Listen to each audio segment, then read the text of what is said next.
নমস্কার বন্ধুরা, যারা যুবশ্রীর জন্য আবেদন করেছিলেন তাদের নতুন লিস্ট কিন্তু প্রকাশিত হয়ে গেছে, ওয়েটিং লিস্ট। আপনারা যদি এমপ্লয়মেন্ট ব্যাংকের অফিসিয়াল ওয়েবসাইটে আসেন তাহলে আপনারা এখানে লক্ষ্য করবেন, দেখুন view Yuvashree new waiting list বলে।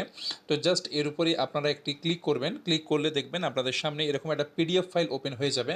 তো পিডিএফ ফাইল ওপেনটা হয়ে গেলে আপনারা এখান থেকে কিন্তু ডিটেলসটা চেক করতে পারবেন। দেখুন পিডিএফ ফাইলটা আমি এখান থেকে ওপেন করে নিচ্ছি। তো পিডিএফ ফাইলটা ওপেন হয়ে যাওয়ার পরে আপনারা দেখতে পাবেন যাদের যাদের এখানে নাম অ্যাপ্রুভ হয়েছে এবং সেখানে তাদের এমপ্লয়মেন্ট নাম্বার, তাদের নাম, তাদের ডিস্ট্রিক্ট এবং তাদের সাব ডিভিশন পুরো কিন্তু এখানে শো করছে। তো এখানে আপনি সার্চ করে নিতে পারবেন আপনার নাম দিয়ে, এইভাবে এখানে নাম লিখে আপনি সার্চ করতে পারবেন।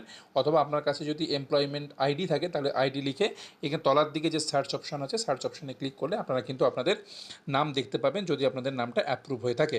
তো আশা রাখছি ভিডিওটি আপনাদের ক্ষেত্রে ইনফরমেটিভ হয়েছে। সবাই ভালো থাকবেন, সুস্থ থাকবেন।